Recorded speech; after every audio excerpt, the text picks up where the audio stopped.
الحمد للہ وکفا والصلاة والسلام علی سید الرسل وخاتم الانبیاء وعلى آلہ واصحابہ الذین اوفوا عہدا الذین هم خلاصة العرب العرباء وخیر الخلائق بعد الانبیاء ما بعد فاعوذ باللہ من الشیطان الرجیم بسم اللہ الرحمن الرحیم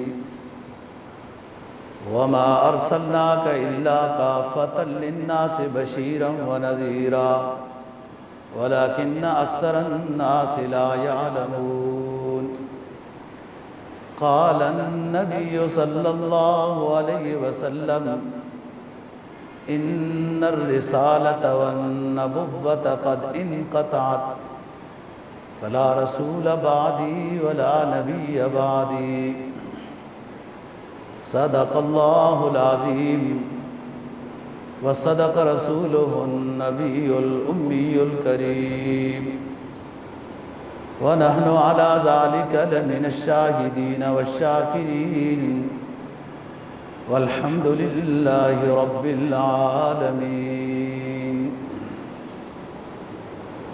22واں پارہ سورہ سبا کی ایک آیت کریمہ تلاوت کی ہے،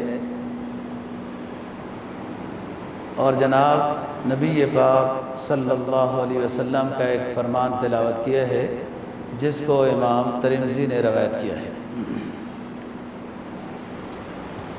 آیت کریمہ کا مفہوم یہ ہے، اللہ رب العزت فرماتے ہیں کہ اے نبی ہم نے آپ کو پیغمبر بنا کے بھیجا ہے کافۃ للناس، سب انسانوں کے لیے، ثقلین یعنی جن و انس کے لیے اور قیامت تک کے لیے۔ آپ کا کام ہے بشیرم و نذیرا، جو آپ کی بات مانیں ان کو خوشخبری سنائیں کہ اللہ رسول تم سے راضی، دنیا آخرت تمہاری بن گئی، اور جو نہ مانے ان کو ڈرائیں کہ دنیا میں اپنے آپ کو سنبھال لو عقیدہ و اعمال کے لحاظ سے، ورنہ سزا بہت سخت ہوگی، ڈرائیں۔ وَلَكِنَّ أَكْثَرَ النَّاسِ لَا يَعْلَمُونَ، اکثر لوگ حقیقت نہیں جان سکے۔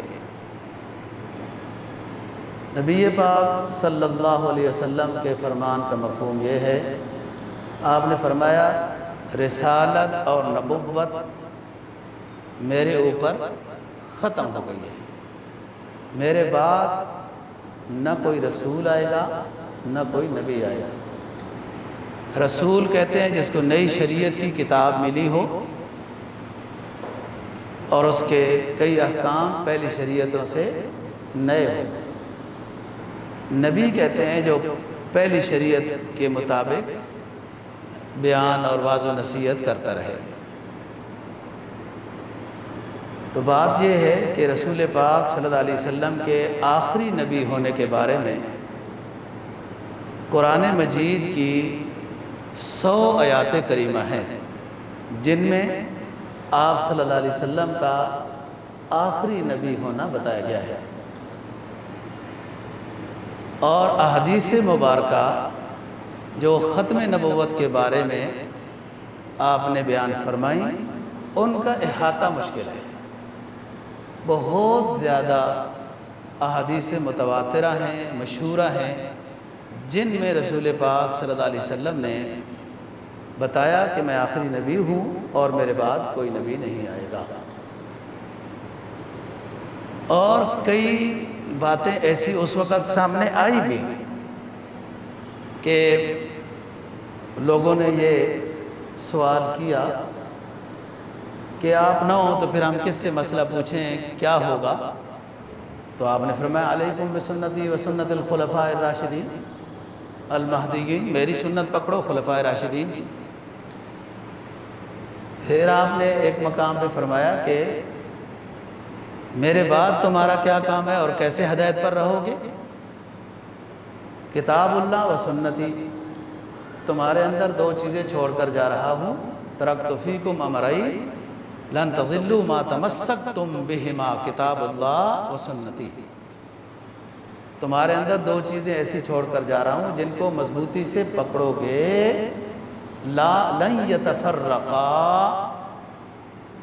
فرقہ بندی نہیں کرو گے ہرگز، کتاب و سنت کو جب مضبوطی سے پکڑو گے تو پھر ایک ہی جماعت ہوگی تمہاری کتاب و سنت پر عمل کرنے والی، حتیٰ یردا الی الہوس، میرے بعد تم گمراہ ہرگز نہیں ہوگے جب تم قرآن اور میری سنت کو مضبوطی سے تھامے رکھو گے، نہ آپس میں تمہارا اختلاف ہوگا نہ کچھ، برکت کیا ہوگی کہ قرآن و سنت پر عمل کیا ہے، اسی حالت میں تم قرآن و سنت پر عمل کرنے کی حالت میں ہی تمہاری میرے ساتھ حوض کوثر پر ملاقات ہو جائے گی۔ بات یہ ہے دوستو، مسئلہ جو ختم نبوت کا مسئلہ ہے یہ انتہائی اہم ہے اور عقیدے کا جز ہے خاص۔ کوئی بھی بندہ اگر نبی کو آخری نبی نہیں مانتا تو اس کا مطلب وہ شریعت کو نہیں مانتا ہے، وہ تو ہر کوئی اپنی طرف سے اس میں کچھ ڈالتا رہے گا کیونکہ نبی آخری، اس کی تعلیم آخری نہیں ہے۔ پھر ان جھوٹے نبیوں خصوصاً مرزا غلام احمد قادیانی جو ہے، پیچھے ان کے بہت بڑی سپورٹ ہے، مالی لحاظ سے اور افرادی لحاظ سے بھی، جنہوں نے اس کو نبی بنایا تھا وہ اس کے ساتھ وفا کرتے ہیں، اب تک کر رہے ہیں۔ ہم نے 1974 میں قانون کے ذریعے سے قادیانیوں کو کافر قرار دے دیا اور ہم خاموش ہو گئے کہ بڑا کام ہو گیا ہے، کام تو بڑا ہی ہو گیا ہے، لیکن اس مسئلے میں خاموشی نہیں تھی، وہی تسلسل بیانات کا، وہی تسلسل ختم نبوت کے بیانات کا جاری رہنا چاہیے تھا۔ ہر دن نئے لوگ پیدا ہو رہے ہیں، ہر دن پرانے لوگ دنیا سے جا رہے ہیں، تو اس مسئلے کی ہر دن ہر روز ضرورت ہے۔ تو مسئلہ ختم نبوت اسی طریقے سے اس کا دفاع ہوتا رہے جس طریقے سے کہ وہ شرارت کر رہے ہیں ہر روز، اور کچھ نہ کچھ طریقے سے چیک کرتے ہیں اور پیچھے ان کو بہت سپورٹ ہے، اور ہم جناب اپنے کو چھوٹے چھوٹے ٹولوں میں ہیں، جبکہ یہ مسئلہ ایک اجتماعی مسئلہ ہے، متفق علیہ مسئلہ ہے، اور جھوٹ کے تو کوئی سر پیر ہی نہیں ہوتے۔ مطلب ہے جنہوں نے اس کو نبی بنایا کوئی ایسا واقعہ تو لائیں نا جو غزوہ احزاب کا ہے، مطلب ہے کہ 2 کلو جو والے آٹے سے ہزاروں نے کھانا کھا لیا تھا۔ بھائی نبی ہے نا، کوئی معجزہ تو دکھاؤ۔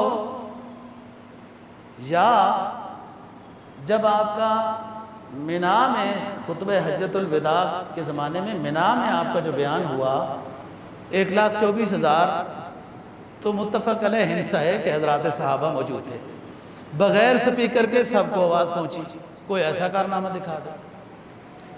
مشرکین مکہ نے غزوہ بدر کے موقع پر مسلمانوں کے راستے پر ایک کنواں آتا تھا، اس میں زہر ملا دی تھی، انہیں پتہ تھا کہ وہاں سے جب چل کے آئیں گے نا جی تو ضرور پانی پئیں گے۔ اس میں پہلے ہی صحابی نے جو پانی نکالا اور پیا تو وہ شہید ہو گئے، اور آپ صلی اللہ علیہ وسلم کو بات پتہ چل گئی۔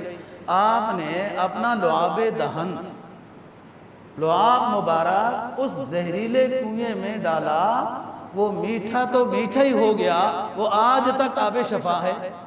تو ایسا تو کوئی کارنامہ آپ نے نبی کا دکھاؤ۔ پھر ایک واقعہ ہوا، آپ اور آپ کے صحابہ رضی اللہ عنہم ایک سفر میں ہیں، ارد گرد قریب پتہ چلا کوئی پانی نہیں ہے۔ آپ نے فرمایا کہ کسی کے پاس تھوڑا سا پانی ہے؟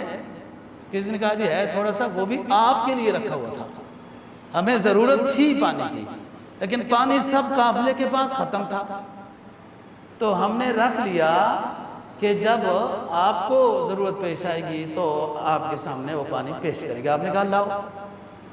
آپ نے اپنے دائیں ہاتھ کی شہادت کی انگلی اس کے اندر ڈالی اور دم کیا، پانی کا چشمہ جاری ہو گیا، سارے لوگوں نے اپنی ضروریات پوری کی، مویشیوں کو پانی پلایا گیا اور انگلی سے چشمہ جاری رہا۔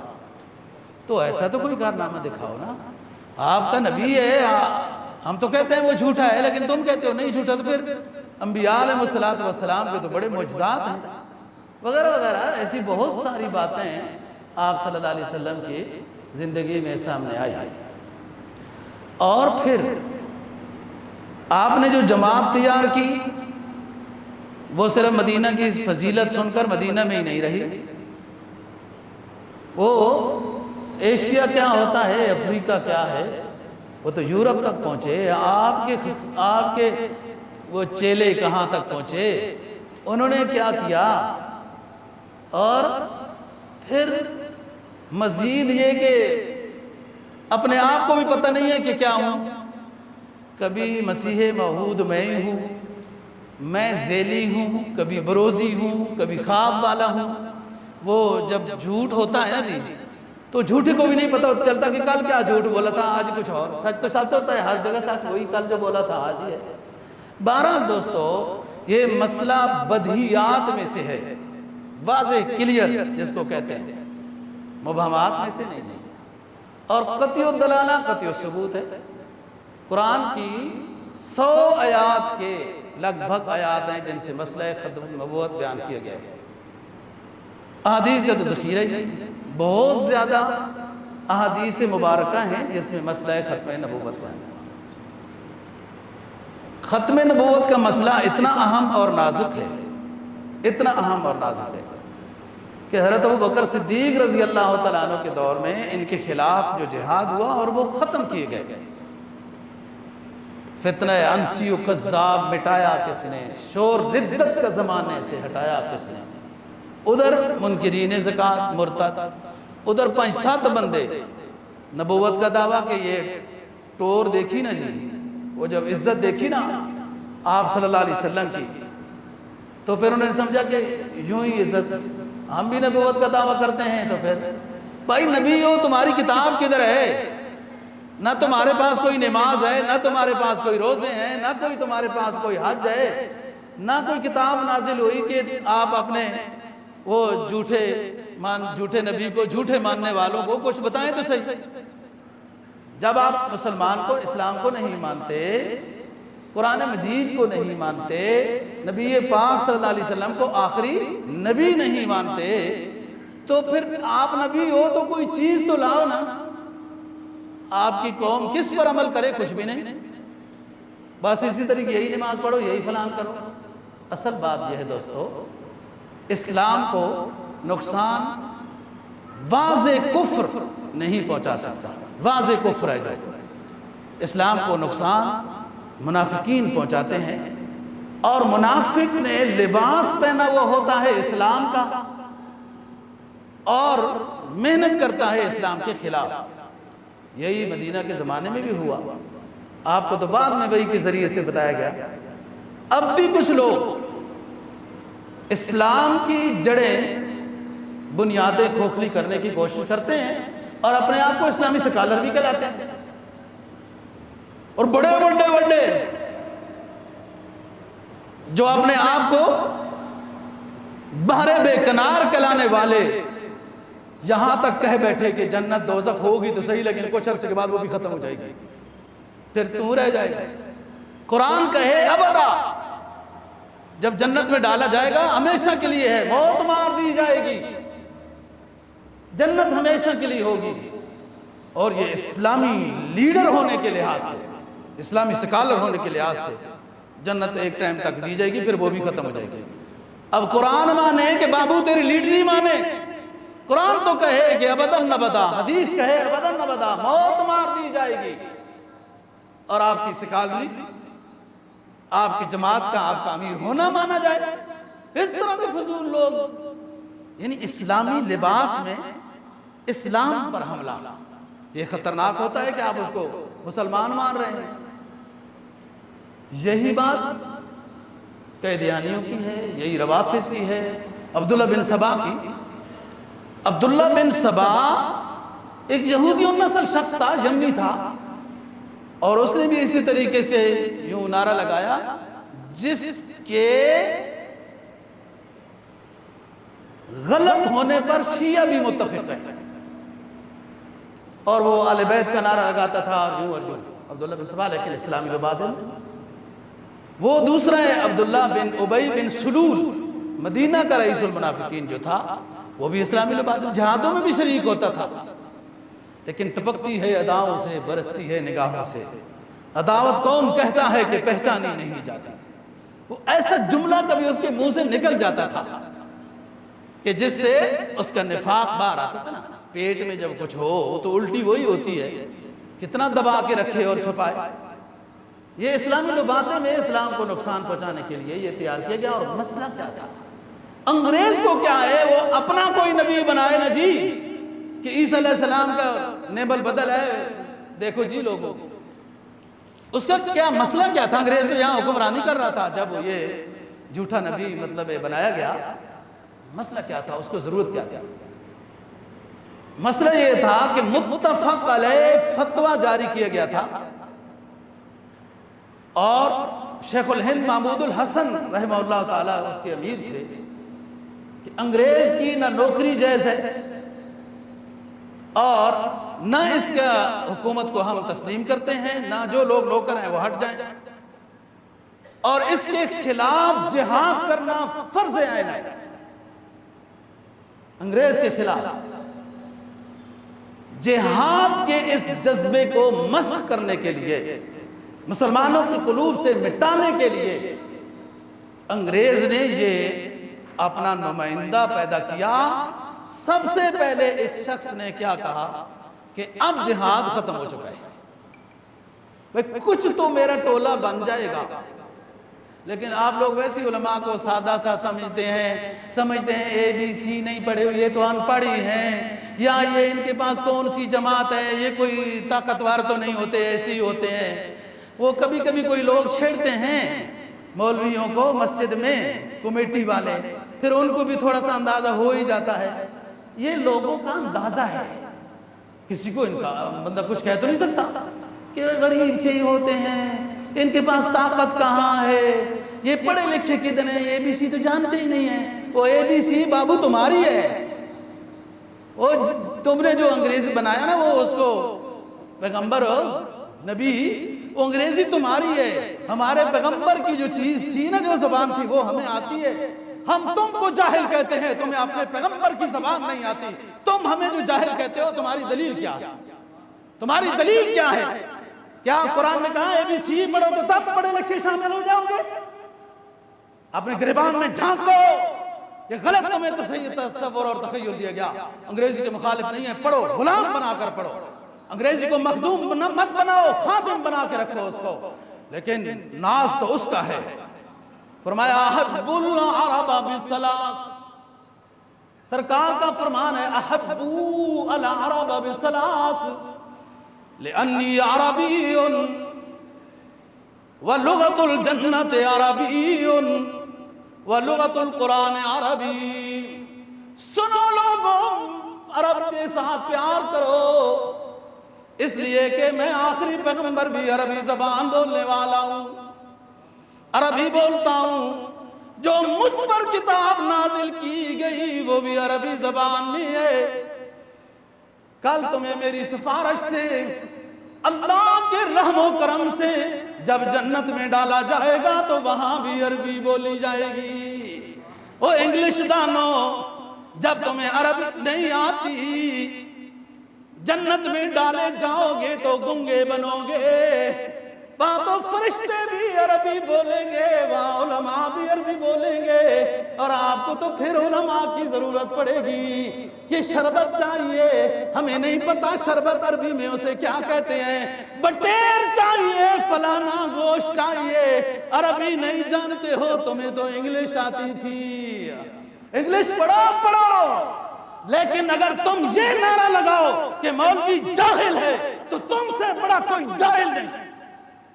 مولوی نے عربی پڑھی، قرآن پڑھا، حدیث پڑھا، لغت پیغمبر کی سیکھی، وہ کیسے جاہل ہے؟ جاہل تم ہو جو تم نے دشمنان اسلام کی زبان پڑھی، جہالت کا نعرہ لگاتے ہو، آئینہ نہیں دیکھ کے آتے ہو صبح جب آتے ہو تو۔ ہم تو انگریزی کے خلاف نہیں ہیں، پڑھنی چاہیے خادم سمجھ کر، تم نے پڑھی مخدوم سمجھ کر، اور اس عالم کو بھی جاہل کہنے لگے جس کو ABC نہیں آتا۔ مجھے نہیں آتی نہ کہو نہ پھر جائے۔ بات یہ ہے، لوگ سمجھتے ہیں مولوی بیچارے کمزور ہوتے ہیں، یہ پڑھے لکھے کدھر ہوتے ہیں؟ جی بابو تو پڑھا لکھا ہے، تیرا قائد پڑھا لکھا ہے، بیان کر رہا ہے جنت تھوڑے عرصے کے بعد ختم ہو جائے گی، جہنم تھوڑے عرصے کے بعد ختم ہو جائے گی۔ بغیر استاد کے جب پڑھا ہوا ہو تو یہی تماشا ہوتا ہے۔ اچھا مولویوں کے پاس افراد کدھر ہیں؟ پڑھے لکھے نہیں ہیں، طاقت نہیں ہے۔ یہ ایک تصور دیا کس نے؟ یہ انگریز نے۔ اس سے پہلے یہ تصور نہیں تھا، نہ خلافت عثمانیہ میں تھا یہ تصور، اس سے 500 سال پہلے خلافت عباسیہ تھی، ان کا بھی یہ تصور نہیں تھا۔ تو اس تصور میں تھے نا کہ ہم قیدیانی محمد غلام محمد کیا ہے اس کو نبی بنا رہے ہیں، اس نے جہاد کا انکار کر دیا، تو مولوی ہمارا مقابلہ کیسے کر سکیں گے؟ ہمارے پاس تو اسلحے ہے، ٹینکیں ہیں، ڈالر ہے، فلان ہے، یہ ہمارا نمائندہ ہے، ہم اس کا خیال کریں گے۔ کیا سوچ اتنی ٹھیک تھی، لیکن علماء نے کیا کیا؟ اپنے مدارس بھی قائم رکھے، اس میں سے ایک جماعت مسئلہ ختم نبوت کے دفاع کے لیے تیار کر دی، مدارس قائم رکھے، اس میں ایک جماعت انگریز کے خلاف تحریک چلانے کے لیے بنا دی گئی۔ انگریز جب مدرسوں کو تنگ کرنے کے لیے آتا تھا تو مدرسے کہتے تھے کہ ہمارا کام دین پڑھانا ہے، وہ ظاہری لحاظ سے ان تحریک چلانے والوں کا ہمارے ساتھ مدرسے میں کوئی رسمی تعلق نہیں ہے، باقی وہ بھی علماء دیوبند ہیں، ہم بھی علماء ہیں، وہ بھی مسلمان ہیں، ہم بھی مسلمان ہیں۔ یہ جماعت اس طریقے سے نظام کیا گیا، ورنہ تو لوگ پتہ کیا کہتے ہیں، یہ مولوی سیاست بولتا ہے لہذا اس کا مدرسہ بند کرو۔ وہ مولوی اس سے پہلے جانتے تھے کہ یہی وار ہوگی، مدرسے قائم رہے اور مسئلہ ختم نبوت کے لیے الگ جماعت تیار کی گئی، اور جس کا لیڈر مولانا محمد انور شاہ کاشمیری رحمہ اللہ تعالیٰ کو بنایا گیا، اور انگریز کے خلاف تحریک چلائی گئی، جہاد کا اعلان کیا گیا، اور مزید یہ کہ اس کی نوکری حرام ہے۔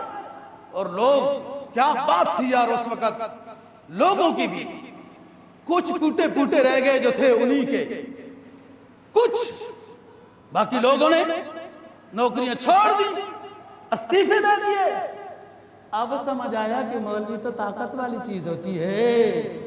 تحریک چل گئی مرزا غلام احمد کے خلاف بھی، وہ الگ جماعت ہے۔ تحریک چل گئی انگریز کے خلاف بھی کہ اس کے خلاف جہاد فرض ہے، اس کو نکالنا ضروری ہے اور اس کی نوکری کرنا حرام ہے، پھر کر کے دیکھتے نا مقابلہ۔ علماء بڑی طاقت ہیں، غلط تصور ہے، غلط تصور پتہ کیوں ہے؟ اپنی تنخواہ 2.5 لاکھ کم از کم، مولوی کی تنخواہ 20,000، انہیں پتہ ہے نا یہ 20,000 والا ہے تو یہ کمزور ہی ہے۔ بابو جی یہ 20 نہ بھی ہو تب بھی دین کا خادم ہے، یہ تب بھی آپ کو قال اللہ قال رسول سناتا ہوا نظر آئے گا۔ تمہارے 20 کے ساتھ اس کا سسٹم نہیں، یہ کچھ اور نظام ہے۔ اس لیے تو بعد مولوی صاحب کے پاس واسکٹ اچھی ہو نا تو وہ مقتدی پریشان ہو جاتے، کیوں؟ اس لیے کہ وہ تو دیتے 20,000 ہیں، 20,000 سے تو آٹا اور گھی نہیں آ سکتا، واسکٹ تو نہیں بن سکتی، 5,000 سلائی ہے، تو وہ مولوی کو جانتے ہی نہیں ہیں، اس کا نظام ہی نہیں جانتے۔ تم اس سے دعائیں کراؤ کاروبار میں برکت کی، تم اس سے دعاؤں کراؤ گھروں میں خیر و برکت کی، اے صحت کی، تو یہ خود اپنے لیے دعا نہیں کر سکتا۔ تمہارے کاروبار اس کی دعاؤں سے چل جائیں اور اس کو اللہ دعا سے غیبی مدد اس کی نہیں کرتا۔ کمال تصور ہے تمہارا۔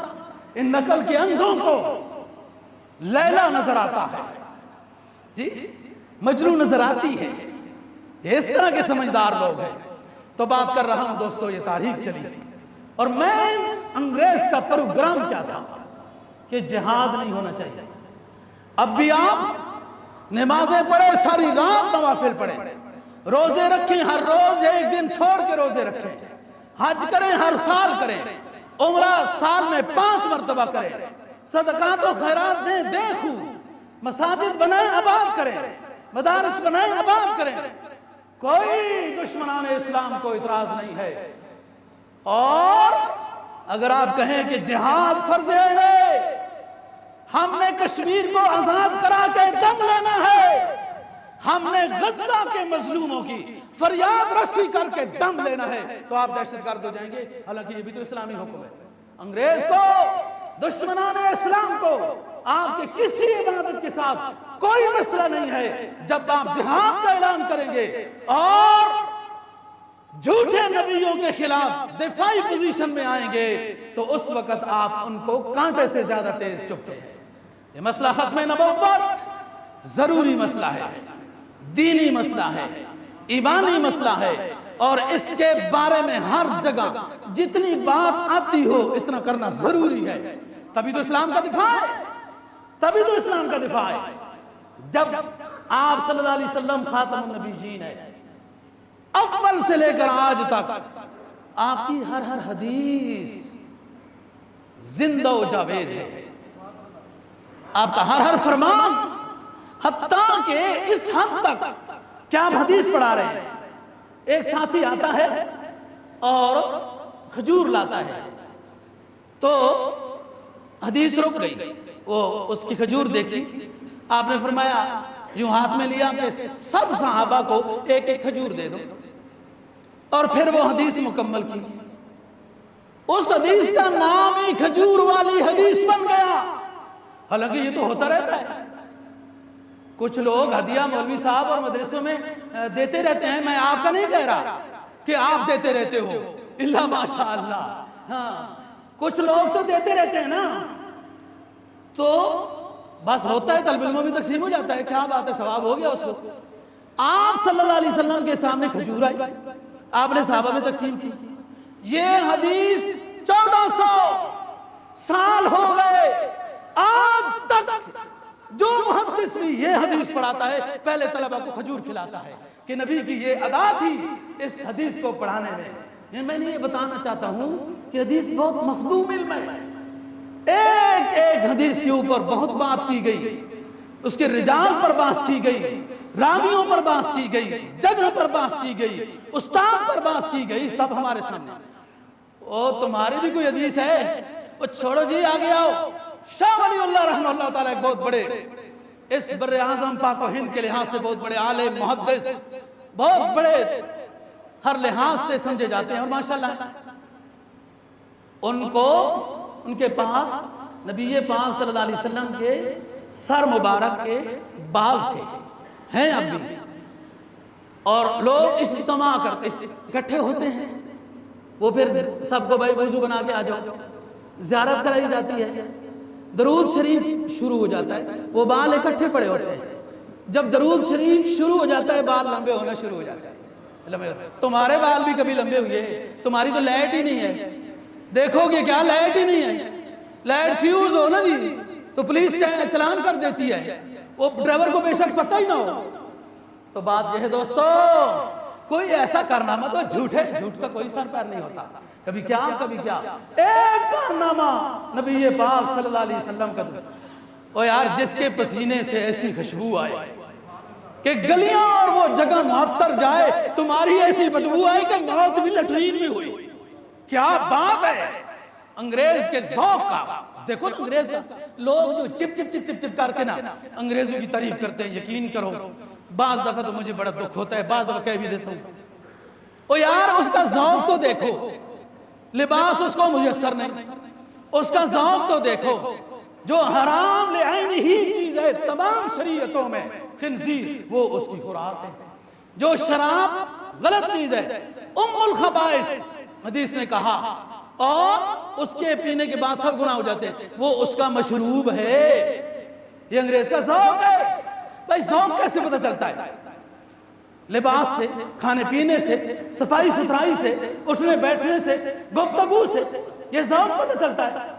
جس کا ذوق لباس ہے ہی نہیں، گیا اتر گیا، اور اللہ رسول کے مخالف بنو نا، اللہ رسول کے مخالف بنے کھانا چھین لیا گیا حلال، اور پینا اچھے مشروبات چھین لی گئے، اس کا ذوق ہے، اسی نے اپنے ذوق کی عکاسی کے مطابق بھی اپنا نبی بنایا جس کی لائٹ ہی نہیں ہے۔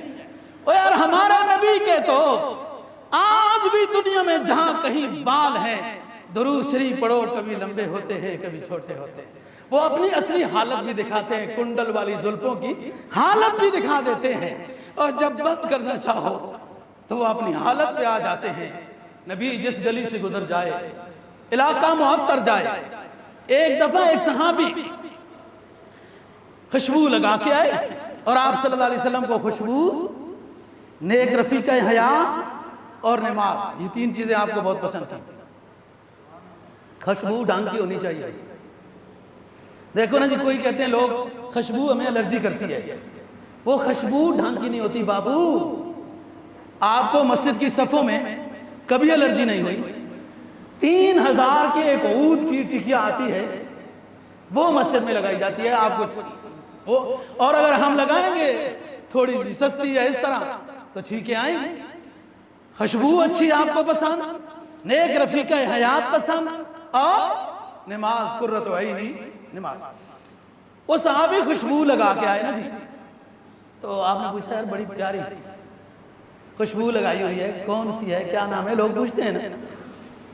تو اس صحابی نے عرض کیا، حضور آپ کے پسینے کے قطروں کو ہم نے شیشی میں جمع کیا، یہ وہ خوشبو لگا کے آئے، اور تمہارا جو نمائندہ ہے جس گلی سے گزر جائے بدبو ہی بدبو ہوتی جائے، اور انما الاعمال بالخواتیم، انما الاعمال بالخواتیم، موت کہاں آئی ٹٹی خانے میں، اور وہاں انگریز تیرے ذوق پہ قربان جاؤں، تیری خوراک کا ذوق پہ قربان جاؤں، تیرے پینے کے ذوق پر قربان جاؤں، اور جو تو نے بدبخت ملعون جھوٹا نبی پیدا ہی کرنا تھا تو تیرے پاس تھوڑے تھے رنگ کے گورے وغیرہ وغیرہ، لیکن قدرت ہے نا جی، وہ ذوق کے مطابق عکاسی کرتی ہے۔ میں نے بتایا بہت ساری حدیثیں ہیں، قرآن کی آیات ہیں جو نبی پاک صلی اللہ علیہ وسلم کی ختم نبوت کا مسئلہ بالکل واضح کرتی ہیں، اس میں کوئی کمی نہیں برداشت کی جائے گی۔ جیسے آتا ہے نا، جس نے زندگی میں شرک نہ کیا ہو اور ہمارے پاس آ گیا، نبی کی سفارش سے ہم اس کو معاف کر دیں گے۔ زندگی میں کبھی اس عقیدے میں کوئی کمی نہیں آنی چاہیے، ہمارا نبی آخری نبی ہے، اس کے بعد کوئی نبی نہیں ہے۔ آؤ نبی پاک صلی اللہ علیہ وسلم کے پاس لوگ آتے ہیں، مسئلے پوچھتے ہیں، خوش ہوتے ہیں جی، اور پھر پوچھتے ہیں کہ حضرت اگر بالفرض ہم آئیں اور آپ دنیا سے جا چکے ہوں تو پھر کیا کریں گے؟ تو آپ فرما سکتے تھے نا کہ میں جب مروں گا تو میرے بعد کوئی نبی آ جائے گا، اس سے پوچھ لینا۔ نہیں فرمایا، کیا فرمایا؟ فرمایا اقتدوا بالذین من بعدی ابی بکر و عمر، اقتدوا من بعدی الذین من بعدی ابی بکر و عمر۔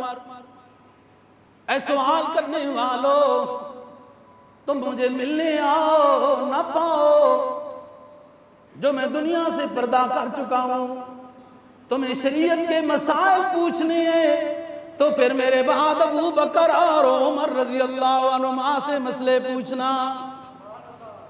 پھر آپ کا فرمان دیکھو نا، عمر رائے پیش کرتا ہے، اللہ کو اتنی پسند آتی ہے کہ اللہ قرآن بنا کر اتار دیتا ہے۔ اتنا عظیم عمر، سرکار دو جہاں صلی اللہ علیہ وسلم نے فرمایا، سنو لوگوں، دنیا میں جس شخص نے بھی میرے اوپر احسانات کیے اس کا جواب دے چکا ہوں، لیکن ایک ابو بکر ایسا ہے کہ اس کے احسانات کا بدل میں نہیں چکا سکا، آخرت میں اللہ سے سفارش کروں گا، میرے رب ابو بکر نے میرے اوپر اتنی مہربانیاں، اتنے احسانات کیے، ان کا بدلہ آپ دے دیں۔ میں ماتم کروں، افسوس کروں، کیا کروں ان بدبختوں پر جنہیں ابو بکر کی سیرت سمجھ میں نہ آئی۔ آنا اتنا اونچا مقام ابو بکر کا آؤ، سرکار دو جہاں صلی اللہ علیہ وسلم نے فرمایا، لو کان بعدی نبی لکان عمر رضی اللہ عنہ، اگر بالفرض نبوت کا سسٹم جاری رہتا، میرے باپ بھی نبی بنائے جاتے، تو سن لو لوگو، اگر بالفرض نبوت جاری ہوتا تو میرے صحابہ میں سے اللہ پاک عمر کو نبی بناتا۔